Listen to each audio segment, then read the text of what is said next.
auditoría, Lisset Prieto, así como de la gerente general del Sistema de Control Interno, Narki Martínez, del gerente de Desarrollo Normativo, Josmaker Vegas, y de mi parte, el gerente de Asistencia y Asesoría Técnica, Luis Rendón.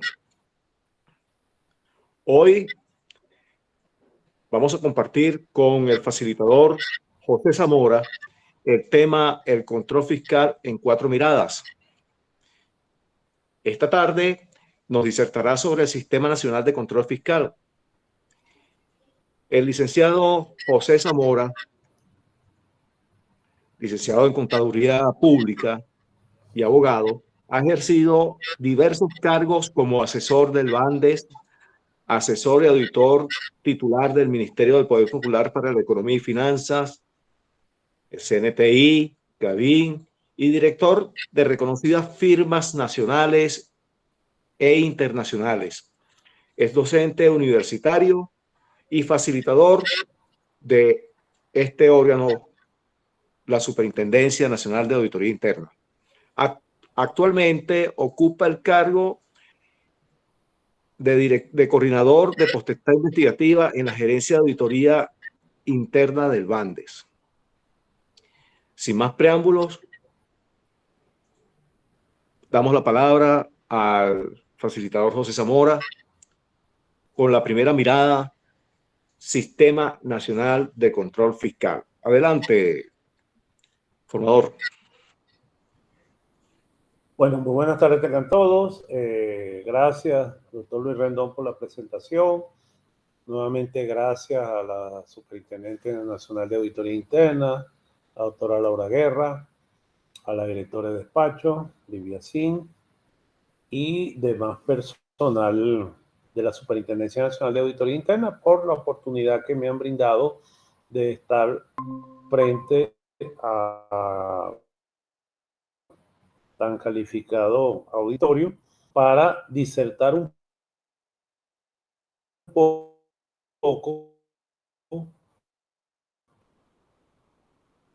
sobre, hemos titulado, el control fiscal en 4 miradas. El objetivo general de esta presentación es desarrollar un programa de formación exclusivo para el personal de la Superintendencia Nacional de Auditoría Interna, SUNAI, a fin de conocer el control fiscal en sus aspectos fundamentales. Este programa está dirigido tanto a personal de SUNAI como a auditores internos y profesionales adscritos a unidades de auditoría interna de los diferentes órganos y entes de la Administración Pública Nacional. Igualmente, está dirigido a aquellos profesionales que, aunque no pertenezcan a la unidad de auditoría interna, pues estén también interesados en conocer en qué consiste el Sistema Nacional de Control Fiscal y cuáles son sus objetivos. Entonces, bienvenidos tengan todos y vamos a comenzar.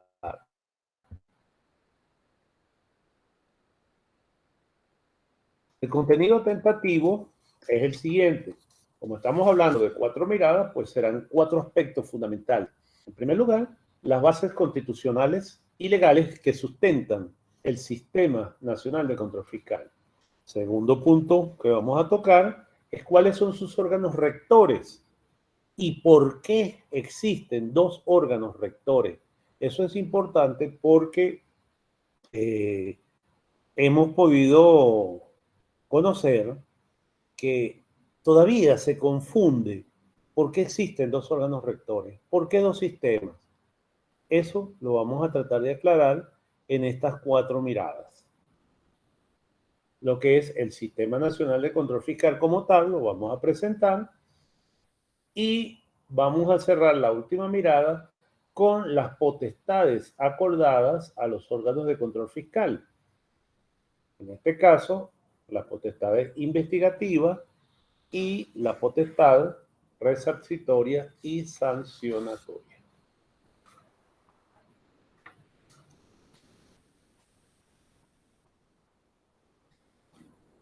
Vamos a iniciar nuestra primera mirada.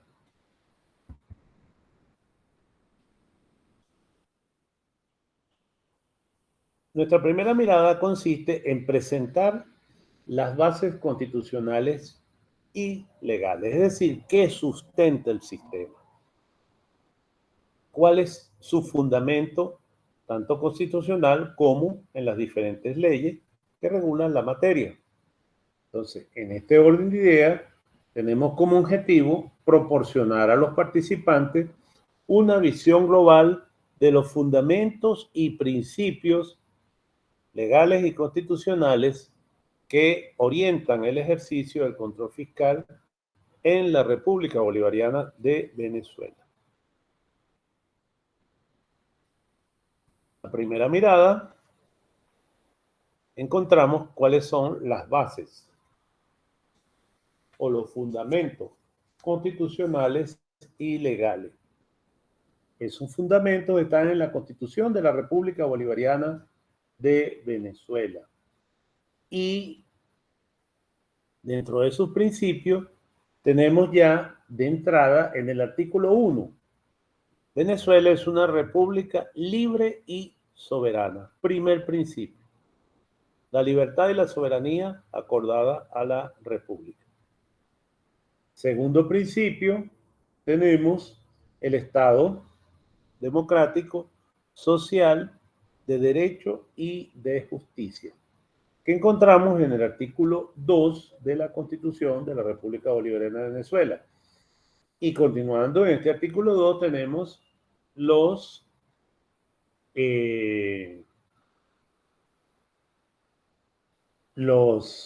fines esenciales del Estado y desde un inicio la Constitución, ya desde su preámbulo, la Constitución me dice que su objeto es establecer una sociedad, en primer lugar, democrática. Es decir, su sistema político es democrático, la democracia. Esta democracia debe ser participativa, no excluyente. Es decir, que todos los habitantes de la República, sin ningún tipo de discriminación, pueden participar en los asuntos públicos. Es un Estado y una democracia protagónica. Es decir, que el protagonismo principal es del pueblo, de los habitantes de la República.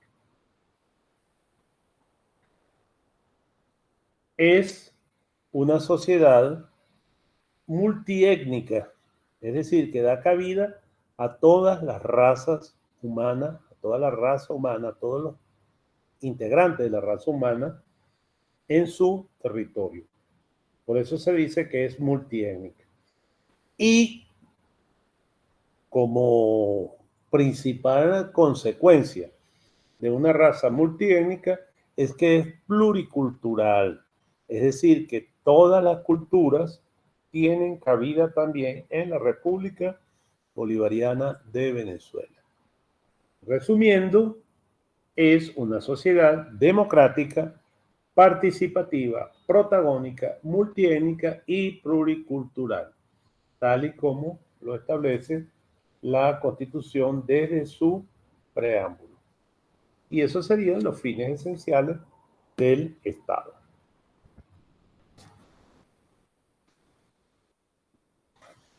¿Cuáles serían nuestros principios?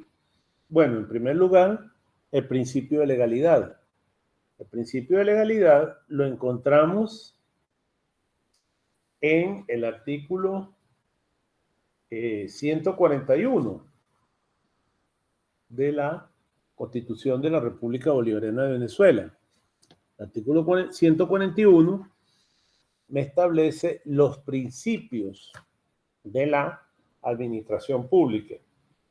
Y dentro de esos principios tenemos que la administración pública, en primer lugar, está al servicio de los ciudadanos y ciudadanas de la República.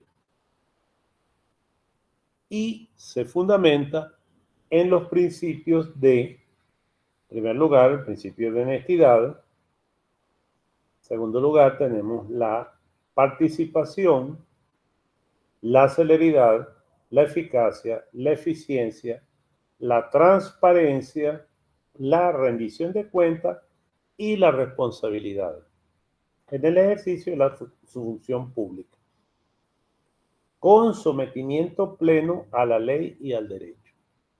Vean cómo nuestro constituyente enunció el principio de legalidad en este artículo 141. Me dice en primer lugar que la administración pública está al servicio. Es decir, que estamos hablando de una definición de corte vicarial. Estamos al servicio de quién? De la población, de los habitantes de la República.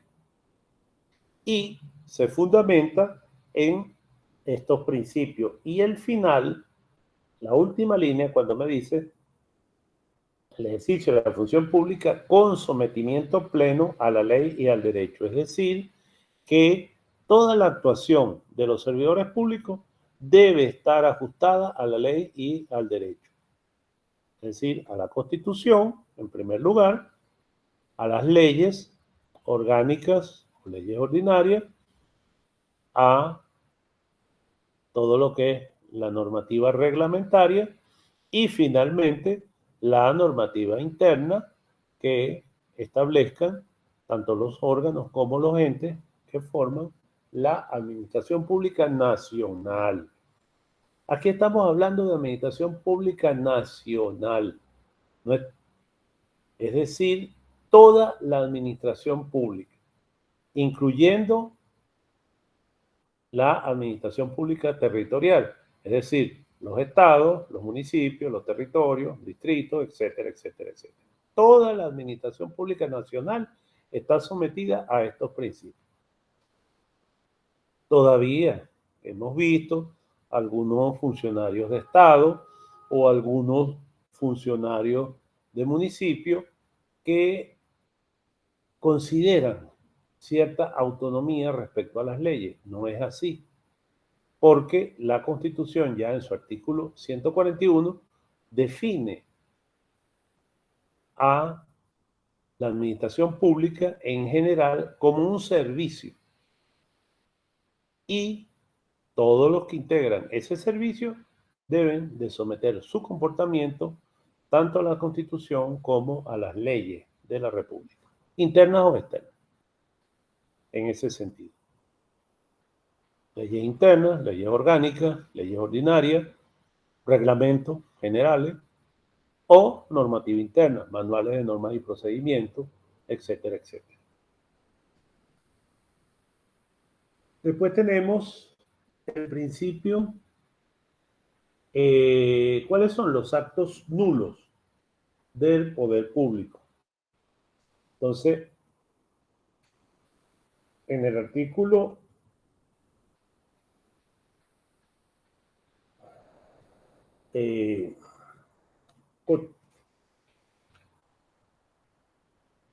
me habla que los actos nulos del poder público, que son nulos, todos aquellos actos que atenten contra la Constitución y la ley.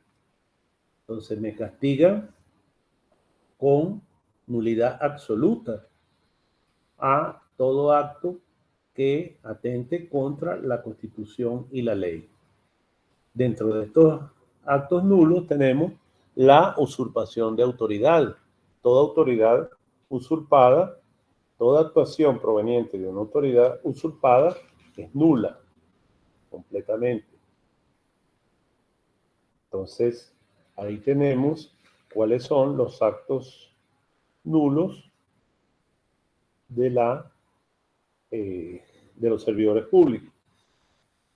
Todo lo que sea una autoridad usurpada es nula.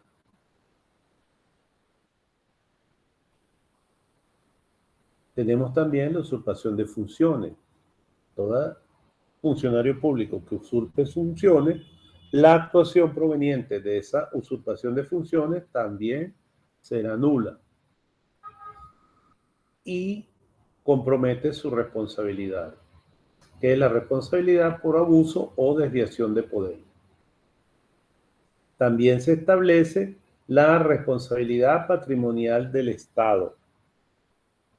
Es decir, que cuando ese funcionario que usurpó autoridad, que usurpó funciones, ocasiona un daño a un particular, además de responder ese funcionario público, también el Estado va a responder, hay una responsabilidad solidaria, y el Estado responde patrimonialmente por los daños que hayan podido ocasionar a esas personas. Eso es importante para nosotros como servidores públicos adscritos a órganos de control fiscal. Es muy importante porque cuando nosotros estamos, por ejemplo, investigando, cuando estamos ejerciendo las potestades de investigación, tenemos que ser muy cuidadosos en el establecimiento de los hechos. Uno de los objetivos de la potestad de investigación es establecer los hechos, es decir, ese elemento condición que ha sido revelado en un hallazgo, ese elemento condición debe estar plenamente probado. Las actuaciones de control nos proporcionan evidencia suficiente, pertinente, útil, etcétera, etcétera, etcétera. Pero ya cuando estamos ejerciendo las potestades de investigación, esa evidencia tenemos que transformarla en medios de prueba, porque en el procedimiento siguiente, que es la determinación de responsabilidades, debemos ir ya con los medios de prueba. El elemento condición del hallazgo debe estar plenamente establecido y plenamente probado. ¿Para qué? Para evitar justamente ocasionar un daño a una tercera persona, a un administrado, a un particular. Entonces, precisamente de esa manera blindamos nuestros procedimientos y protegemos también el patrimonio del Estado, porque el Estado responde patrimonialmente por los daños que hayan sido ocasionados a un particular. Otro principio fundamental que está en la Constitución, en el artículo 49, es el debido proceso. El debido proceso es el artículo 49 constitucional. De ese artículo 49 constitucional, vamos a extraer algunos elementos. Me comienza el artículo 49. El debido proceso se aplicará a todas las actuaciones judiciales y administrativas. En consecuencia, 2 puntos, y viene el numeral primero. Pero es importante que el debido proceso debe ser aplicado a todas las actuaciones administrativas. Nosotros, en nuestra actuación de control, es una actuación administrativa, en el ámbito administrativo. Y el ejercicio de la potestad investigativa es una actuación dentro del ámbito administrativo. Su objeto es establecer los hechos y vincular los hechos con una persona, que sería el interesado legítimo. Y posteriormente, establecer la culpabilidad y sancionar al o las personas que estén vinculadas directamente con la comisión de esos hechos. Entonces, ese debido proceso es una actuación administrativa. Y en consecuencia, esta actuación administrativa, tenemos el numeral 1, la defensa y la asistencia jurídica son derechos inviolables. Es decir, toda persona tiene derecho a ser asistida jurídicamente y a presentar pruebas, alegatos, es decir, presentar todo aquello que lo favorezca. Toda persona tiene derecho a ser notificada de los cargos por los cuales se le investiga. Nosotros tenemos varias notificaciones. La primera notificación cuando se abre la potestad investigativa, cuando emitimos el auto de proceder que me abre la potestad investigativa.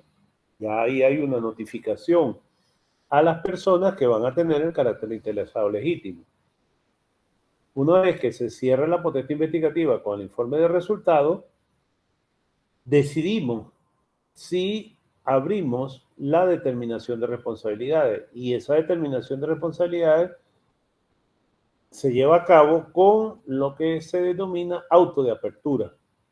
Ese auto de apertura nuevamente es notificado, pero ya acá cambia el nombre, ya deja de ser interesado legítimo, porque el auto de apertura ya es un auto de imputación de cargo.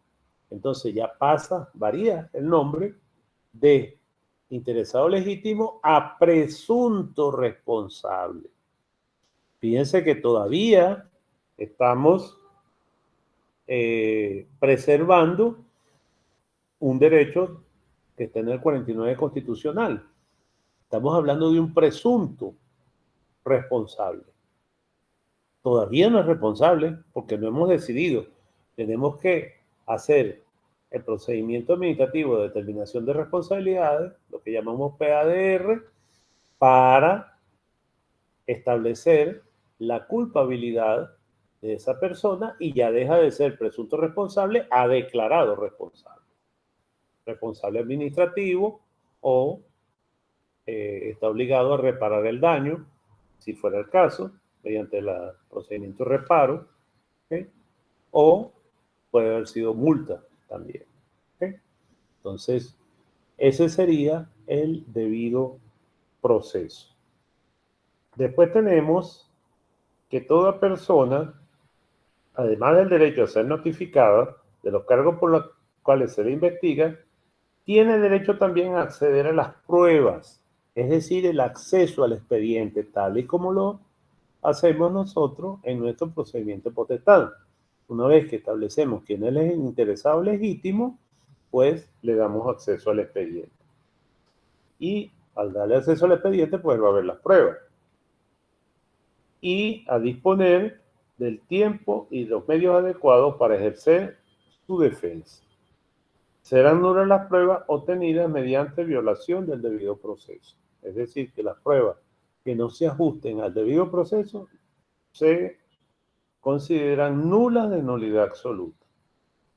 Toda persona declarada culpable tiene derecho a recurrir del fallo. Es decir, la persona que ha sido sancionada administrativamente, que ha sido declarada responsable, pues tiene derecho al recurso, a recurrir de esa decisión, con las excepciones que habla la ley, ¿no? Toda persona se presume inocente. Por eso es que hasta que no decidir el procedimiento administrativo de determinación de responsabilidades, hasta no emitir la decisión final, esa persona es presunto responsable, se presume inocente, preservando este artículo 49 constitucional. Toda persona tiene ese derecho a ser oída en cualquier clase de proceso,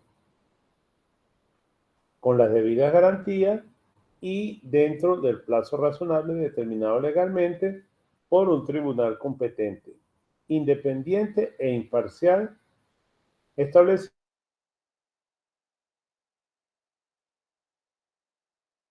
con anterioridad.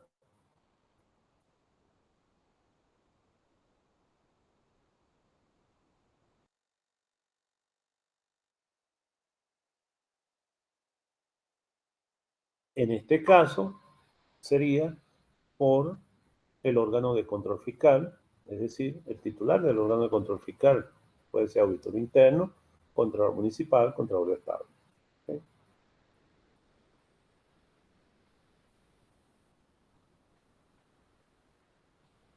Ninguna persona podrá ser sometida sin conocer la identidad de quien lo juzga, ni podrá ser procesada por tribunales de sección o por comisiones creadas a tal efecto.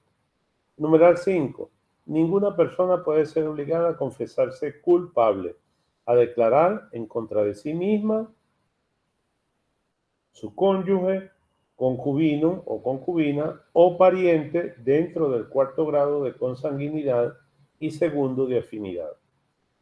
La confesión solamente será válida si fuera hecho sin coacción de ninguna naturaleza. Esto, por si acaso, la confesión se va a hacer valer como un medio de prueba. Ninguna persona, numeral 6, podrá ser sancionada por actos u omisiones que no fueran previstos como delitos, falta o infracciones en leyes preexistentes. En nuestro caso, la Ley Orgánica de la Contraloría General de la República, en su artículo 91, pues tiene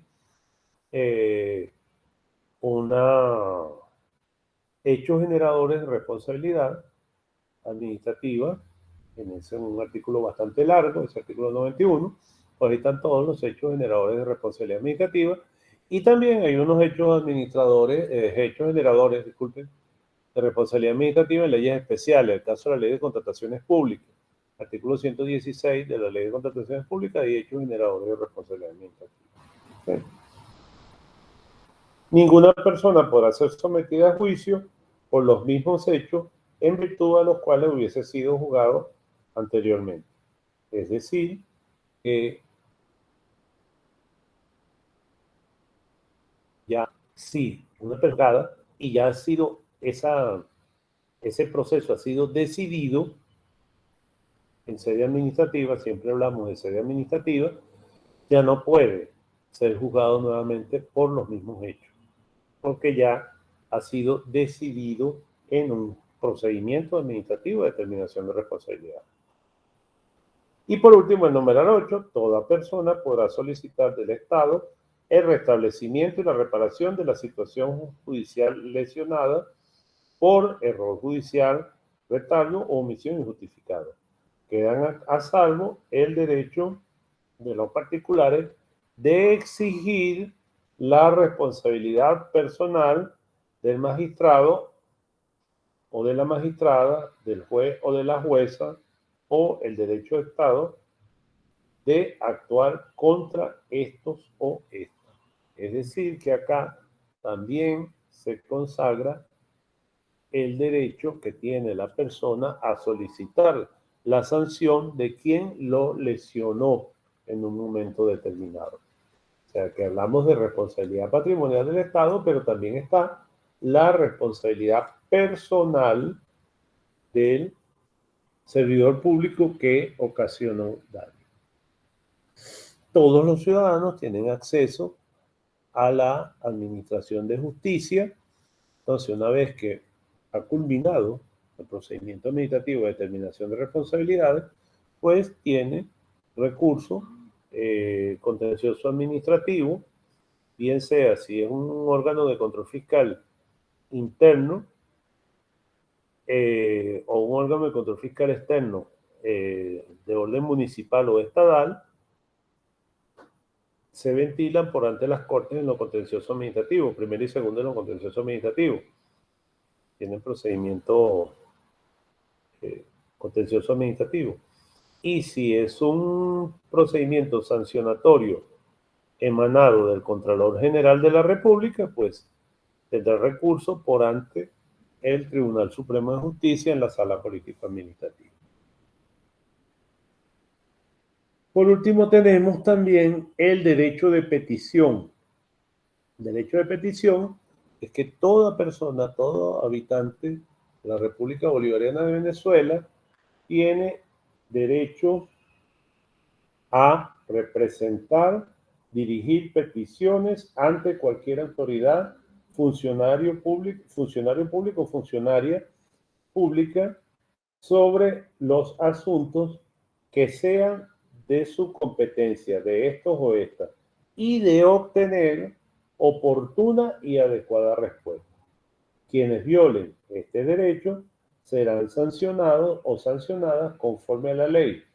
pudiendo ser destituido o destituida del cargo respectivo. Este es el derecho de petición y vean cómo lo protege nuestra Constitución, porque la persona tiene derecho a recibir una respuesta oportuna y adecuada. Y quienes violen ese derecho, pues pueden llegar a ser destituidos. En concordancia con este derecho de petición, tenemos nuestra Ley Orgánica de Procedimientos Administrativos en su artículo segundo, que me dice que toda persona interesada podrá por sí o por medio de un representante dirigir instancias o peticiones a cualquier organismo, entidad o autoridad administrativa. Estos deberán resolver las instancias o peticiones que se les dirijan o bien declarar, en su caso, los motivos que tuvieron para no hacerlo. Entonces, vean que este derecho de petición, después de desarrollada por una ley que, por cierto, es bastante vetusta, nuestra Ley Orgánica de Procedimientos Administrativos, que data del año, es anterior a la Constitución, porque data del año 1981 y aún está vigente. Ni siquiera ha sido reformada. Este artículo 2 sigue siendo el mismo. Y por si fuera poco, esta ley me consagra en su artículo 4 algo que es muy importante, que es el silencio administrativo, lo que llamamos en doctrina el silencio administrativo negativo. El artículo 4 me dice que en los casos en que el órgano de la administración pública no resolviere un asunto o recurso dentro de los correspondientes lapsos, se considerará resuelto negativamente y el interesado podrá intentar el recurso inmediato siguiente, salvo disposición expresa en contrario. ¿Ok? Entonces, fíjense que si la administración no decide o no responde, se considera ya es una presunción de ley que responde negativamente. ¿Para qué? Para que se le abra la vía al interesado a ejercer el recurso siguiente. Si es un recurso jurisdiccional, pues va a la vía jurisdiccional. Si es un recurso jerárquico, pues va a la vía jerárquica. Entonces, de esta manera, es como tanto la Constitución como la ley, a pesar de que es una ley anterior a la Constitución vigente, concuerda perfectamente en este sentido, que la persona queda protegida, no queda nugatoria la oportunidad de recurrir, porque ya ves, si no le resuelven el asunto, él somete a consideración o no le resuelven el recurso o no le resuelven la petición que hace esa persona, pues puede recurrir a la vía siguiente, ya sea de manera jerárquica o por la vía jurisdiccional. Entonces, eso tiene que ver con el acceso a órganos de la Administración de Justicia. Después tenemos, bueno, el derecho de petición y el acceso a la información que hemos tratado tanto a nivel constitucional como a nivel de la Ley Orgánica de Procedimientos Administrativos. Bueno, ya con esto concluimos la primera mirada. Ahora vamos a ver nuestra segunda mirada, y nuestra segunda mirada se la vamos a dedicar a los órganos rectores. Y tiene como objetivo dar a conocer las competencias atribuidas por la ley a los órganos rectores del Sistema Nacional de Control Fiscal. Entonces, aquí es importante señalar lo siguiente.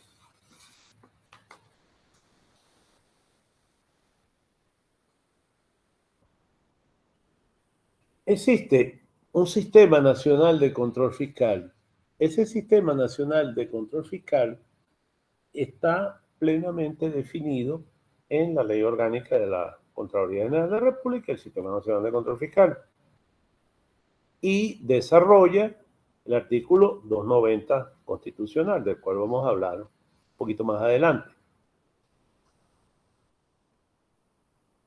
Siempre ha sido polémico la existencia del Sistema Nacional de Control Fiscal y del Sistema de Control Interno. Pero es que está muy bien definido. Realmente la confusión no tiene razón de ser, porque son dos sistemas diferentes. El Sistema Nacional de Control Fiscal es uno con unos objetivos definidos, que lo vamos a ver en unos minutos, y el Sistema de Control Interno, pues, por supuesto, es otro sistema que también tiene objetivos muy definidos. Entonces, eso es lo que vamos a tratar de ver en esta segunda mirada. Vamos a comenzar con el Sistema Nacional de Control Fiscal. Y para ello, nos vamos a hacer, nos vamos a apoyar en el artículo 290 de nuestra Constitución. El artículo 290 me dice lo siguiente: es una norma programática. Y es programática porque deja en manos la Constitución, el constituyente, en ese momento, dejó en manos del legislador todo lo atinente al Sistema Nacional de Control Fiscal. El artículo 290 me dice lo siguiente: la ley determinará lo relativo a la organización y funcionamiento de la Contraloría General de la República y del Sistema Nacional de Control Fiscal. Es decir, que es la ley la que me va a determinar ese funcionamiento. ¿Okay? Entonces, en ese orden de ideas, tenemos que la Ley Orgánica de la Contraloría General de la República me va a hablar de todo lo que es el Sistema Nacional de Control Fiscal, pero nos queda el Sistema de Control Interno. Entonces, el Sistema de Control Interno está desarrollado en la Ley Orgánica de la Administración Financiera del Sector Público. Entonces, en esta Ley Orgánica de la Administración Financiera del Sector Público, me habla de lo que sería el Sistema Nacional de Control Interno. Y dentro de ese Sistema Nacional de Control Interno, me habla de la Superintendencia Nacional de Auditoría Interna en el artículo 144, cuando me dice que la Superintendencia Nacional de Auditoría Interna es el órgano, por favor, a todos los que estamos acá presentes a través de esta aula virtual, entendamos que son dos sistemas. Tenemos el Sistema Nacional de Control Fiscal y tenemos el Sistema de Control Interno, tal y como lo expresa este artículo 143 en concordancia con el 137, que es el que me define el Sistema de Control Interno. Entonces, el artículo 143 me dice, repito, por favor, quiero ser un poquito repetitivo y me perdonan, para que de una vez se elimine esta confusión, para no crear nuevamente, no sustentar esa confusión de por qué existen dos órganos rectores, por qué existe una SUNAI, por qué el control interno, por qué no la Contraloría General, porque es que son dos cosas diferentes, son dos elementos diferentes. La Contraloría General de la República es el rector del Sistema Nacional de Control Fiscal, pero el Sistema de Control Interno tiene su órgano rector como debe ser, es la Superintendencia Nacional de Auditoría Interna, el órgano rector del Sistema de Control Interno, así como de la dirección de la auditoría interna de los órganos y entes sometidos a la aplicación de este decreto con rango, valor y fuerza de ley. Estamos hablando del decreto con rango, valor y fuerza de ley orgánica de la Administración Financiera del Sector Público. Y bueno, después continúa cómo está adscrita y cómo está organizada la Superintendencia Nacional de Auditoría Interna. Pero, para no entrar en esos detalles, recuérdense que estamos abarcando es una mirada. Una mirada es un conocimiento integral de algo. Puede ser una persona o una cosa, pero un conocimiento integral que no es profundizado, sino simplemente lo que uno abarca con la vista, con el sentido de la vista, en un momento determinado. Y que eso puede estar sujeto a cambio. Hasta ahora estamos hablando de los soportes legales y constitucionales de lo que es el Sistema Nacional de Control Fiscal. Y por qué existen dos órganos rectores, que es el objeto de nuestra segunda mirada, que es el órgano rector del Sistema de Control Interno, como se los acabo de enunciar. Artículo 290, el Sistema Nacional de Control Fiscal. Ley Orgánica de la Administración Financiera de la Contraloría General de la República y del Sistema Nacional de Control Fiscal. Y esa ley me habla en su artículo 4 de algo que es sumamente importante, porque ese artículo 4 justamente es el que me define el Sistema Nacional de Control Fiscal. Por eso es que el 290 me hablan de que la ley es la que me va a enunciar ese sistema y me nombra a la Contraloría General de la República. Eso es una norma programática, como hemos dicho. Pero la Ley Orgánica de la Contraloría General de la República y el Sistema Nacional de Control Fiscal, en su artículo 4, sí me lo define, y me lo define en estos términos. A los fines de esta ley se entiende como Sistema Nacional de Control Fiscal el conjunto de órganos. Entonces, tenemos que el Sistema Nacional de Control Fiscal es un conjunto de varios elementos. ¿Cuáles son esos elementos? En primer lugar, tenemos órganos, tenemos estructuras, tenemos recursos y procesos que, integrados bajo la rectoría de la Contraloría General de la República, interactúan todos esos conjuntos de órganos, estructuras, recursos y procesos, están integrados, están bajo una rectoría y van a interactuar coordinadamente a fin de que lograr la unidad de dirección de los sistemas y procedimientos de control.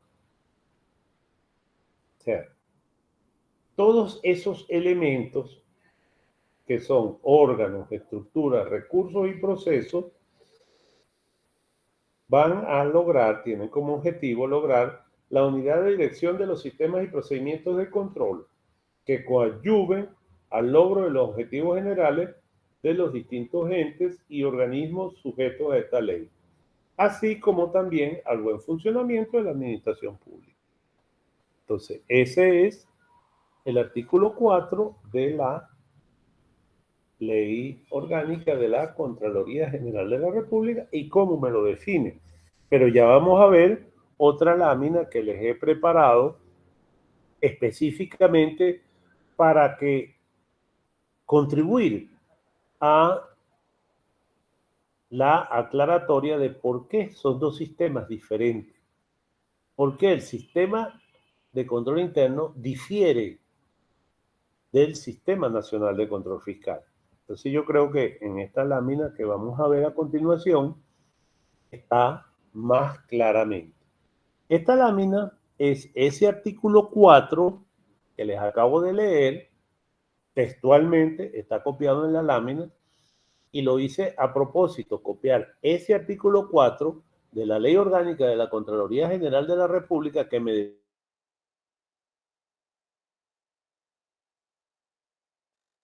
define el Sistema Nacional de Control Fiscal con el artículo 35 de la misma ley. Es decir, que ambos están en la Ley Orgánica de la Contraloría General de la República. Pero uno es el artículo 4, Sistema Nacional de Control Fiscal, y el otro es el artículo 35, Sistema de Control Interno. Entonces, el sistema de control interno, yo les agradezco que pongan atención a la lámina. El sistema de control interno es un sistema también. Fíjense que ahí los dos son sistemas. Control fiscal, control interno. En ambos son sistemas. Pero este es un sistema que está integrado o comprende el plan de la organización, las políticas, las normas, así como los métodos y procedimientos adoptados en un ente u organismo sujeto a esta ley. ¿Para qué? Para salvaguardar sus recursos. Vean que el objetivo es ya interno. ¿Interno a qué? Al órgano o ente. Fíjense que aquel es un sistema nacional de control fiscal. Este es un sistema de control interno. Por eso es que este sistema de control interno es adaptado ¿a qué? Al órgano o el ente donde opere el sistema. ¿Okay? Entonces, así como los métodos y procedimientos adoptados dentro de un órgano o dentro de un ente, un organismo sujeto a esta ley, ¿para qué? Para salvaguardar los recursos, verificar la exactitud y veracidad de la información financiera y administrativa, promover la eficiencia, economía y calidad de sus operaciones, estimular la observancia de las políticas prescritas y lograr el cumplimiento de su misión, objetivo y metas. Entonces, este sistema de control interno es dentro de la institución, dentro del órgano o del ente. Y ese sistema de ese control interno tiene estos objetivos que les acabo de leer. En primer lugar, salvaguardar los recursos. Los recursos es el patrimonio público o el patrimonio del órgano o el ente de la institución. El segundo objetivo, verificar la exactitud y veracidad de la información financiera y administrativa. El otro objetivo, promover la eficiencia, la economía y la calidad de las operaciones. Estimular, el último objetivo, la observancia de las políticas prescritas y alcanzar o lograr el cumplimiento de la misión, objetivos y metas. ¿Quién es el que tiene misión, objetivos y metas? El órgano o el ente, donde está el sistema de control interno. Y para eso existe, nosotros somos garantes como auditores internos o como representantes o adscritos a un órgano de control fiscal interno o externo también. Nosotros vamos a auscultar este sistema, vamos a examinarlo. ¿Para qué? Para establecer cuáles son sus debilidades y proceder a hacer las recomendaciones necesarias para fortalecerlo.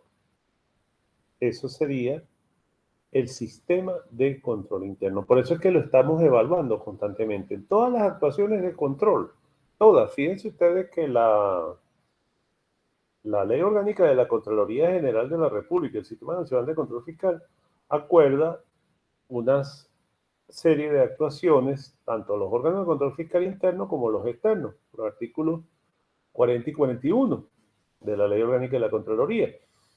Y ese menú de actuaciones tenemos las auditorías, las inspecciones, las fiscalizaciones, todas esas actuaciones incluyen una evaluación del control interno, o deben incluir una evaluación del control interno, porque es el examen que se hace. Hablando en sentido, como dirían los profesionales de la medicina, que cualquier persona que va le recomienda un perfil 20. Bueno, ese sería como el perfil 20 de la organización. Evaluar el sistema de control interno. ¿Para qué? Para establecer cuáles son sus debilidades y proceder a la corrección de esas debilidades. Proceder a fortalecer ese sistema. Entonces, por eso es que creo que esta lámina va a ser esclarecedora a la hora de ya dejar la polémica de por qué existe un órgano rector del Sistema Nacional de Control Fiscal, que en este caso es la Contraloría General de la República, y un órgano rector del Sistema de Control Interno, que en este caso es la Superintendencia Nacional de Auditoría Interna. Otra definición que se las voy a dejar, si quieren tomar nota de lo que es el Sistema de Control Interno, está en el artículo 137 de la Ley Orgánica de la Administración Financiera, decreto con rango, valor y fuerza de Ley Orgánica de la Administración Financiera del sector público. ¿Cómo me define esa ley al sistema? En su artículo 135 me dice lo siguiente: el sistema de control interno comprende el conjunto de normas, órganos y procedimientos de control integrados a los procesos de la administración financiera, así como la auditoría interna. Es decir, son una serie de normas y procedimientos de control, pero que están integrados a los procesos de la administración financiera. Así como, es decir, además de todas esas normas, órganos y procedimientos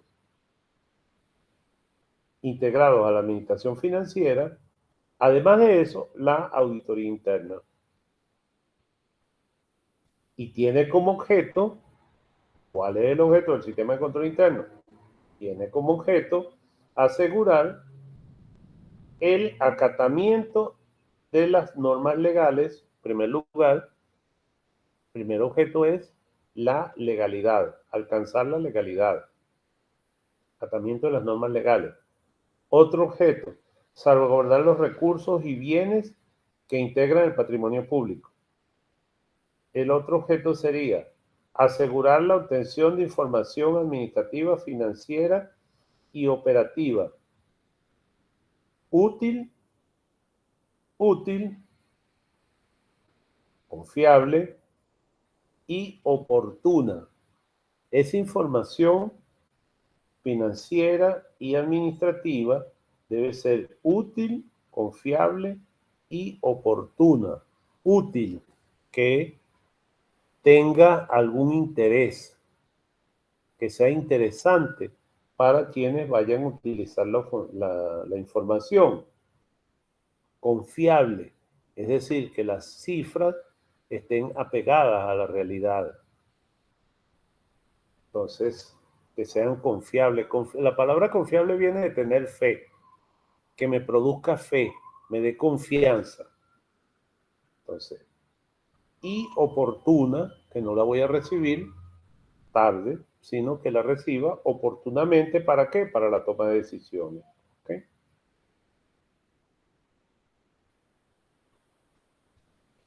Promover la eficiencia de las operaciones y lograr el cumplimiento de los planes, programas propuestos en concordancia con las políticas prescritas y los objetivos y metas propuestos, así como garantizar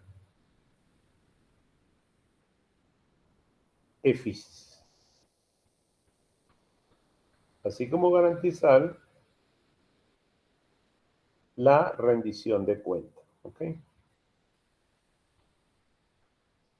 Garantizar razonablemente la rendición de cuentas. Entonces, ese sistema de control interno tiene unos principios. ¿Cuáles serán esos principios? Aquí les recomiendo que comparen en los principios el artículo 137 del decreto con rango, valor y fuerza de Ley Orgánica de la Administración Financiera del Sector Público con el artículo 141 constitucional, porque los principios van a ver que no hay mucha diferencia. El sistema de control interno estará regido por los principios de justicia social, legalidad, honestidad, participación, eficiencia, solidaridad, solvencia, transparencia, celeridad, eficacia, rendición de cuentas y responsabilidad en el ejercicio de la función pública.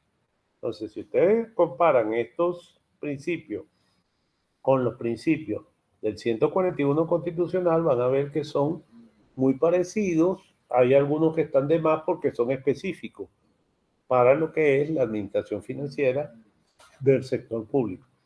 Entonces, ya con esta definición de control interno contenida en esta ley orgánica, como la contenida en el artículo 35 de la ley orgánica de la Contraloría General de la República y el Sistema Nacional de Control Fiscal, que la tenemos en pantalla, vemos la necesidad que tiene el sistema de control interno también de tener su órgano rector, y en este caso la Superintendencia de Auditoría Interna. Entonces yo creo que ya con esta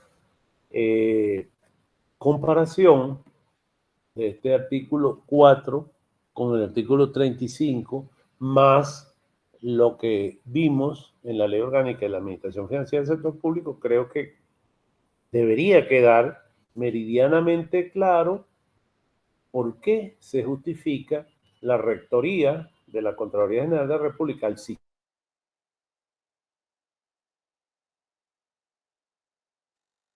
Nacional de Control Fiscal y la rectoría de la Superintendencia Nacional de Auditoría, Superintendencia Nacional de Auditoría Interna SUNAI como órgano rector del sistema de control interno. Creo que queda bastante claro. Bueno, hablamos de la Superintendencia Nacional de Auditoría Interna.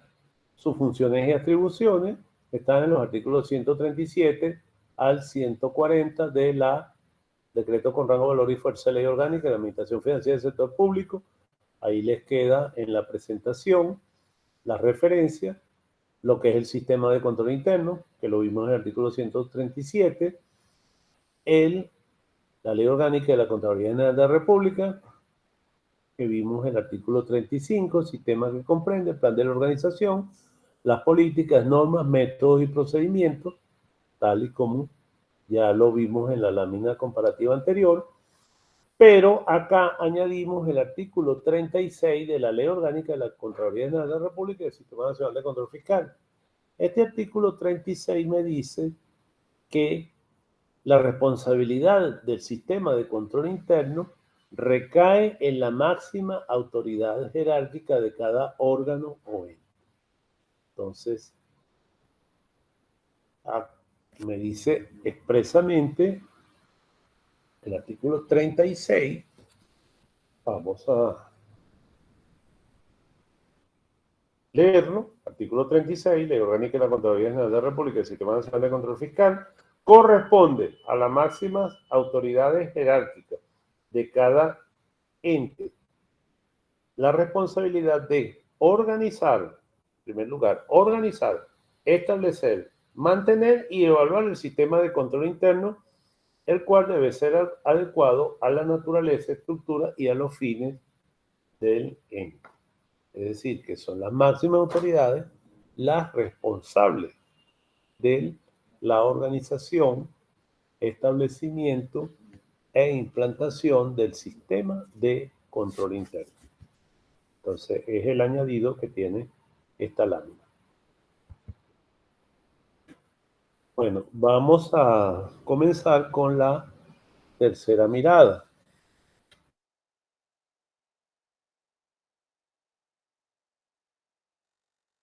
La tercera mirada sería el Sistema Nacional de Control Fiscal. El objetivo de esta tercera mirada es mostrar los órganos que integran el Sistema Nacional de Control Fiscal en la Administración Pública Nacional.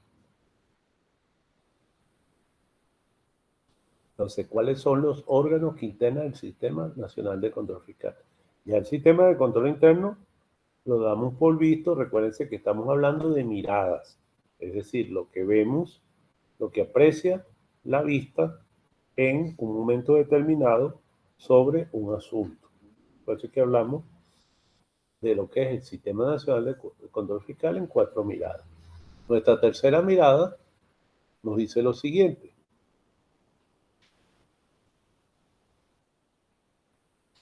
Tiene como objetivo mostrar a los órganos que integran el Sistema Nacional de Control Fiscal de la Administración Pública Nacional. ¿Cuáles son esos órganos? Tenemos en primer lugar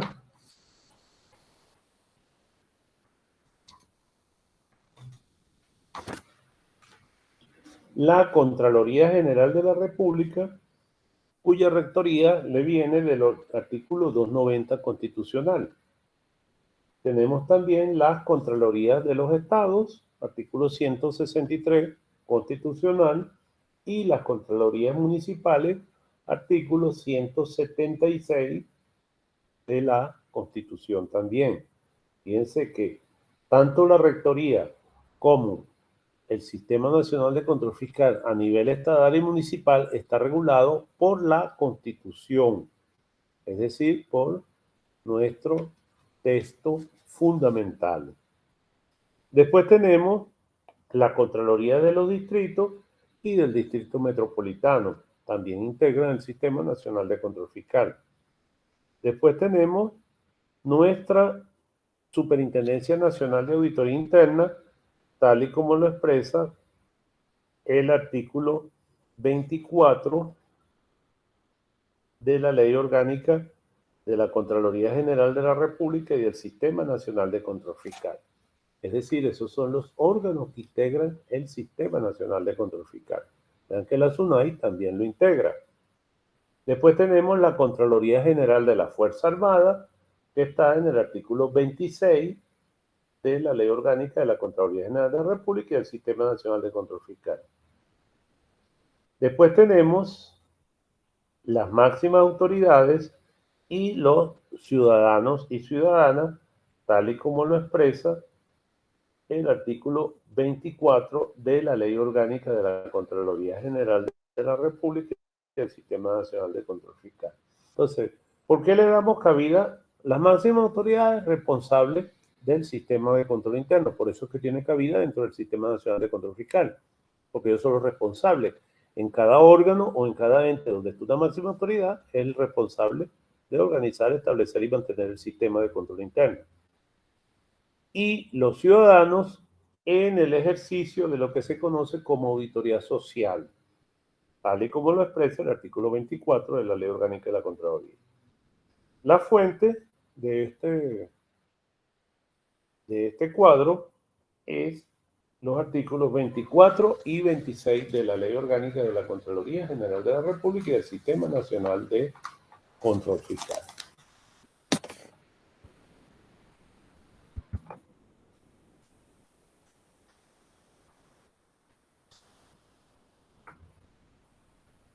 Bueno, ¿cuáles son los principios de este Sistema Nacional de Control Fiscal? En primer lugar, capacidad financiera. Es decir, el Sistema Nacional de Control Fiscal debe tener capacidad financiera suficiente para afrontar todos sus gastos, tanto gastos de personal como gastos generales. El otro principio, el apoliticismo. En el ejercicio del control fiscal se debe mantener siempre una actitud apolítica. Eso no quiere decir que quienes lo integramos, que quienes participamos no tengamos una tendencia política determinada, no estemos identificados políticamente. ¿Por qué? Porque la política es algo inmanente a la naturaleza humana. Entonces, nosotros podemos tener una ideología política, pero esa ideología política debe ser sostenida aparte a nuestras funciones como integrantes del Sistema Nacional de Control Fiscal. El carácter técnico de nuestras actuaciones, cada uno en el ámbito de su competencia, tiene unas funciones, unas atribuciones específicas que van de acuerdo con la formación que tenga. La oportunidad en el ejercicio del control. El control debe ser oportuno. No podemos estar ejerciendo control de situaciones ya que están totalmente fuera de tiempo, ya que hemos transcurrido mucho tiempo para hacer la actuación. Ya la actuación de control ya no sería oportuna. Entonces, ese es el principio de oportunidad. La economía no significa lo más económico, lo más barato en términos monetarios, pero sí también puede ser en economía de otros recursos. Uno de esos recursos puede ser tiempo también. Entonces, eso debemos ser también apegados al principio de economía. Economía en los lapsos. Economía en cuanto a los procedimientos de control que vayamos a aplicar. Si estamos en una auditoría, pues procedimientos de auditoría. Podemos ir a revisiones selectivas y no revisiones exhaustivas. Auditoría exhaustiva, pues muy poco se recurre a ella, salvo que el universo sea muy pequeño. Si el universo que vamos a examinar es pequeño, pues podemos hacerla al 100%. Pero si no, seleccionamos una muestra representativa. El principio de celeridad. Celeridad. El principio de celeridad, ahí quienes me disculpan esa, dice celeriac. Celeridad es que las actuaciones de control deben ser razonables y deben ser rápidas. Deben ser actuaciones que sean, además de oportunas, que no lleven mucho tiempo. Porque si consumimos mucho tiempo, pues estamos consumiendo más recursos y entonces el costo-beneficio del control se va a perder. Y hasta la oportunidad se pudiera perder porque estamos consumiendo demasiado tiempo. Y además del principio de celeridad, tenemos la participación ciudadana. Todas las comunidades organizadas, todos los ciudadanos y ciudadanas, también en el ejercicio de la auditoría social, o lo que se llama también control social, pueden participar de lo que sería el Sistema Nacional de Control Fiscal. Los órganos, bueno, ya lo tenemos, la Contraloría General de la República, las Contralorías Estadales y Municipales, la COGEFAN y las unidades de auditoría interna. Serían los órganos que integran el Sistema Nacional de Control Fiscal, que ya lo vimos en la lámina anterior con lujo de detalle. Y ya casi que para concluir, tenemos nuestra última mirada, la cuarta mirada.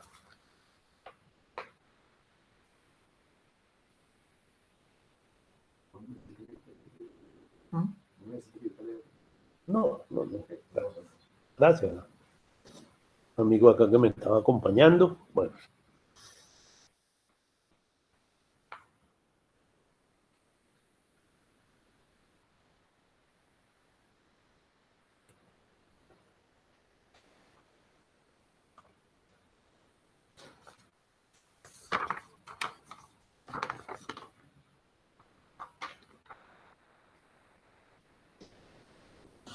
Entonces, las potestades de los órganos de control fiscal son, aparte de las potestades de actuación, que es hacer auditorías, investigaciones, fiscalizaciones, inspecciones, estudios, análisis, que están en los artículos 40 y 41 de la Ley Orgánica de la Contraloría General de la República y el Sistema Nacional de Control Fiscal. Además de esas potestades, tenemos las potestades de investigación. La potestad de investigación tiene como objetivo el esclarecimiento de los hechos. Esos hechos o ese elemento condición del hallazgo, piensa que el hallazgo tiene 4 elementos, como ya lo sabemos. La condición, criterio, causa y efecto. El elemento condición es el hecho, es lo que está ocurriendo, es lo que observa la comisión actuante en ese momento, que está llevando a cabo la actuación de control. Entonces, ese elemento condición debe ser probado. Durante la actuación se obtiene evidencia. Durante la investigación ya quedan establecidos los hechos y se obtienen los medios de prueba necesarios para probar esos hechos, para comprobar que el hecho ocurrió. Después tenemos las potestades resarcitorias que se ejerce mediante el reparo, es decir, cuando se detecta un daño al patrimonio público, un daño al patrimonio de la institución, se impone el reparo. Y la potestad sancionatoria, que son la declaratoria de responsabilidad y la multa. La declaratoria de responsabilidad administrativa, pues la responsabilidad administrativa, aunque es una sanción de tipo moral, conlleva una multa. Y, independientemente, en el artículo 94 hay unos hechos generados. En el artículo 94 de la Ley Orgánica de la Contraloría General de la República y del Sistema Nacional de Control Fiscal, hay hechos generadores de multa. Por ejemplo, el entramamiento de funciones. Cuando el entramamiento de funciones se produce cuando una comisión actuante de un órgano de control fiscal no lo dejan ejercer sus funciones con libertad. Entonces ahí se produce esa figura del entramamiento de funciones y se puede ejercer potestad sancionatoria mediante el procedimiento de multa. El objetivo de esta cuarta mirada, de esta cuarta y última mirada, es presentar a los asistentes una visión holística o integral de la responsabilidad de los servidores públicos y un análisis de las potestades resarcitorias, sancionatorias, acordadas legalmente a los órganos de control fiscal y a sus ámbitos objetivo y sustantivo. En el ámbito adjetivo y sustantivo, es decir, en la ley y cómo se lleva a cabo, cómo se sustenta el procedimiento. Entonces, en primer lugar tenemos que la administración pública está al servicio de las personas.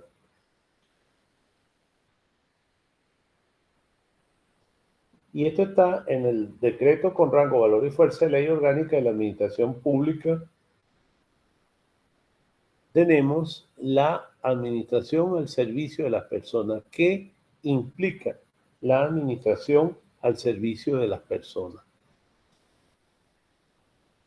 ¿Cuáles son los principios que me regulan la administración al servicio de las personas? En este orden de ideas, tenemos el decreto con rango, valor y fuerza de ley de la administración pública.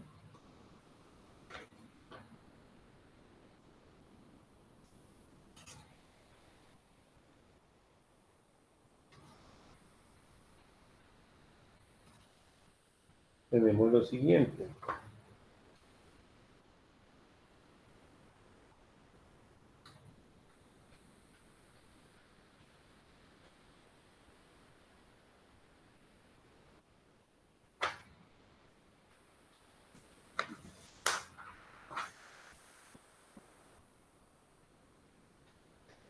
En primer lugar, el principio de la legalidad. Está en el artículo 4.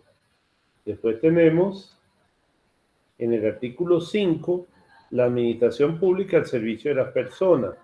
Esto quiere decir que la administración pública y su actuación estará dirigida en atención a los requerimientos de las personas y la satisfacción de necesidades, brindando especial atención al carácter social. La administración pública debe asegurar a todas las personas la efectividad de sus derechos cuando se relacionen con ella. Es decir, que toda persona que entre en contacto con un servidor público debe tener garantizado el ejercicio de sus derechos por parte de esa persona. Además, tendrá entre sus objetivos la continua mejora de los procedimientos, servicios y prestaciones públicas de acuerdo con las políticas que se dicten para, en el caso específico, ¿no? Entonces, esta sería la administración pública al servicio de las personas. Las garantías que debe ofrecer la administración pública a las personas cuando está a su servicio son las siguientes. El artículo 6 La administración pública desarrollará su actividad y se organizará de manera que las personas puedan, número 1, resolver los asuntos, ser auxiliada en la redacción formal de documentos administrativos y recibir información de su interés en cualquier medio, por cualquier medio escrito, oral, telefónico, electrónico e informático. Segundo, presentar reclamaciones sobre el funcionamiento de la administración pública. Tercero, acceder fácilmente a información actualizada sobre el esquema de organización de los órganos y entes de la administración pública, así como a guías informativas sobre los procedimientos administrativos, servicios y prestaciones que ellos ofrecen. ¿Cuáles son los derechos de las personas en sus relaciones con la administración pública? Artículo 7. Las personas en sus relaciones con la administración pública tendrán los siguientes derechos. En primer lugar, conocer en cualquier momento el estado de los procedimientos de que tengan interés y obtener las copias de documentos contenidos en los archivos que se lleven a tales efectos, siempre y cuando no estén clasificados como reservados y confidenciales de conformidad con la normativa aplicable o excepción de los jueces y de las partes interesadas. Es decir, que tienen derecho a conocer en todo momento el estado del procedimiento en los cuales tengan interés. Y noten que la ley te pide simplemente un interés puro y simple. No es un interés específico, un interés legítimo, personal y directo, ¿no? Sino es un interés puro y simple, ¿no? El segundo, numeral 2, conocer la identidad de los funcionarios o funcionarias al servicio de la administración pública bajo cuya responsabilidad se transmiten los procedimientos. Nosotros podemos pedirle a la persona que se identifique en un momento determinado porque ellos son los que van a manejar el procedimiento. Tercero, obtener copia sellada de los documentos que presenten, aportándolas junto con los originales, así como a la devolución de estos, salvo cuando los originales deban cursar en un procedimiento. Cuarto, obtener copias certificadas de los expedientes o documentos en los términos previstos en el presente decreto con rango, valor y fuerza de ley orgánica y demás normativa aplicable. Fíjense que esto concuerda perfectamente con el artículo 79 de nuestra Ley Orgánica de la Contraloría General de la República, derecho a acceso al expediente. Quinto, formular los alegatos y presentar los documentos en los procedimientos administrativos en los cuales tengan interés en los términos y lapsos previstos legalmente. Sexto, presentar los documentos exigidos por las normas aplicables al procedimiento de que se trate. Séptimo, obtener información y orientación acerca de los requisitos jurídicos y técnicos que las disposiciones vigentes impongan a los proyectos, actuaciones o solicitudes que se pretendan realizar. 8. Acceder a los archivos y registros de la administración pública en los términos previstos en la Constitución de la República Bolivariana y la ley y demás normativas aplicables. Este es el derecho a acceso a los registros y archivos. 9. Ser tratados con respeto y deferencia por los funcionarios y funcionarias públicas, los cuales están obligados a facilitar a las personas el ejercicio de los derechos y el cumplimiento de sus obligaciones. 10. Ejercer a su elección y sin que fuera obligatorio el agotamiento de la vía administrativa.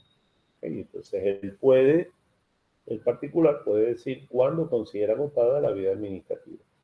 Los recursos administrativos judiciales que fueran procedentes para la defensa de sus derechos e intereses frente a las actuaciones u omisiones de la administración pública, de conformidad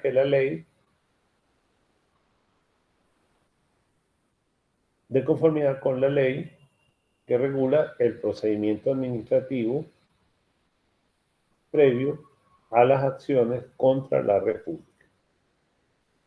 Los demás que establezcan la Constitución de la República Bolivariana de Venezuela y la ley. Entonces vean, estos son los derechos que tienen los administrados frente a la administración en el decreto con rango, valor y fuerza de ley de la administración pública. Acá tenemos también la responsabilidad, los tipos de responsabilidad que están sometidos los servidores públicos. Los tipos de responsabilidad son la responsabilidad penal, civil, administrativa y disciplinaria, tal y como está previsto en el artículo 80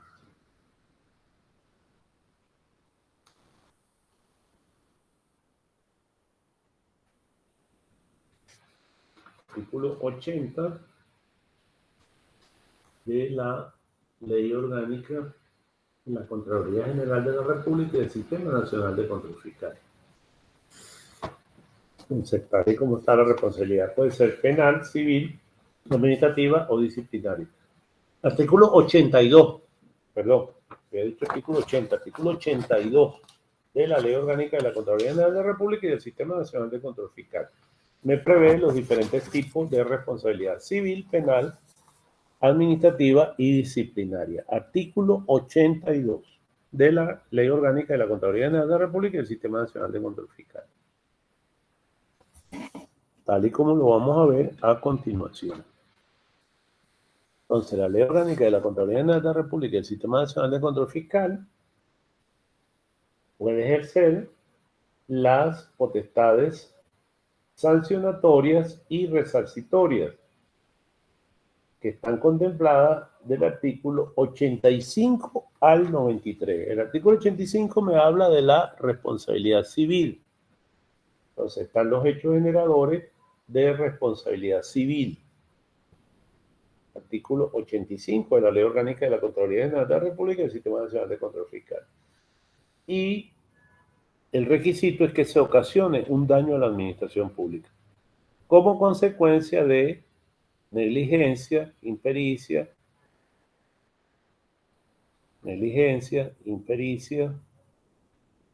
en el ejercicio de la función pública. Artículo 85 y está en los siguientes términos. Los órganos de control fiscal procederán a formular reparo cuando en el ejercicio de auditoría, fiscalizaciones, inspecciones, análisis de cuentas o investigaciones que realizan en el ejercicio de sus funciones de control detecten indicios de que se ha causado un daño al patrimonio de un ente o organismo de lo señalado en esta ley, ¿no? O sea, de la Administración Pública Nacional, como consecuencia de actos, hechos u omisiones contrarios a una norma legal o sublegal, al plan de la organización, las políticas, la normativa interna, los manuales de sistemas y procedimientos que comprenden el control interno, así como una conducta omisiva o negligente en el manejo de los recursos. Cuando se detecten indicios de que se ha causado daño al patrimonio de un órgano o ente de la Administración Pública Nacional, pero no sea procedente la formulación de reparo, los órganos de control fiscal remitirán al Ministerio Público los indicios de responsabilidad civil. Y hay algo muy importante en este párrafo, este tercer párrafo de este artículo 85. Las diligencias efectuadas por los órganos de control fiscal, incluida la prueba testimonial, tendrán fuerza probatoria mientras no sean desvirtuadas en debate judicial. Es decir, que nuestras diligencias hacen plena prueba y para ser desvirtuada esa plena prueba, pues debemos de ir a un procedimiento de tacha, porque hace plena prueba. Entonces, para que queden tachadas jurisdiccionalmente esas actuaciones. Bueno, entonces ya por acá hemos culminado con las 4 miradas y tenemos este pensamiento de el comandante, nuestro eterno comandante Hugo Chávez Frías. Dentro de un proceso cualquiera que sea, la eficiencia indica el grado de profundidad con que se está actuando para que ese proceso tenga éxito. Para ello se toman en cuenta todos los factores, por muy insignificantes que parezcan, para evaluar la profundidad de ese procedimiento. Entonces, de esta forma hemos culminado ya con nuestra charla. Quedamos pendientes para mañana sábado a las 3 de la tarde, a las 4 de la tarde, para la ronda de preguntas y respuestas adicionales que se puedan haber presentado con motivo de esta actuación, que lleva como título el control fiscal en 4 miradas, teniendo en cuenta que es lo que se abarca, son un estudio profundizado en lo que es el Sistema Nacional de Control Fiscal, sino es lo que podemos abarcar con una mirada en un momento determinado. Muchísimas gracias por tu asistencia y quedamos pendientes para mañana. Bueno, muchas gracias al formador José Zamora por su disertación acerca de cómo está compuesto el Sistema Nacional de Control Fiscal y ha respondido durante ese proceso algunas interrogantes que se han formulado anteriormente con relación a por qué hay 2 órganos en ese sistema. Dice ¿Cómo? Disculpa, no me escuchó. Ok. No. No, que usted respondió, doctor, acerca de esas interrogantes, ¿no? Que usted mencionaba acerca de los órganos que componen el sistema de control fiscal y su razón de ser. Dicho de otra forma. Entonces, en ese sentido, vamos a leer acá las intervenciones. Veamos. Solamente, doctor, no hay pregunta, pero le voy a leer únicamente las intervenciones acá, las de los participantes, ¿no? Algunos de ellos. Lenis Hernández, coronel Lenis Hernández del Valle, directora, coronel Lenis del Valle Hernández, directora de atención al ciudadano de la COGEPAN. También está con nosotros aquí la abogada Noris Dicurú, también del mismo órgano. Está también con nosotros Luis Miguel Labrador, abogado, que está adscrito a la Gerencia de Desarrollo Normativo de la Superintendencia Nacional de Auditoría Interna. Saludos al compañero abogado. Compañero Labrador. Así es, así es. Está por aquí María Montañez, de la Unidad de Auditoría Interna de la Universidad de Oriente. Así que nos están viendo desde Cumaná, Estado Sucre. Bienvenida, ¿sí? María. Ajá. Está, ¿quién más por acá? Bueno, Johnny Monzo se acaba de integrar en este momento. Compañero también que está adscrito a la Gerencia de Asesoría y Asistencia Técnica. Íbamos por Dubi Elena Mora Padrón. Ella está como directora de la Unidad de Auditoría Interna de Espromet Bio. Es auditor interno encargado. Bienvenida, doctora Dubi Mora. Sí, pero está con su equipo allí pendiente. Su equipo integrado por Luis Lares, coordinador de control previo. Iraida León, auditora 3, o auditor 3, mejor dicho. Juan Díaz, abogado. Saludo a los compañeros de Espromet Bio. importante ente adscrito al Ministerio de Salud. Estamos por acá.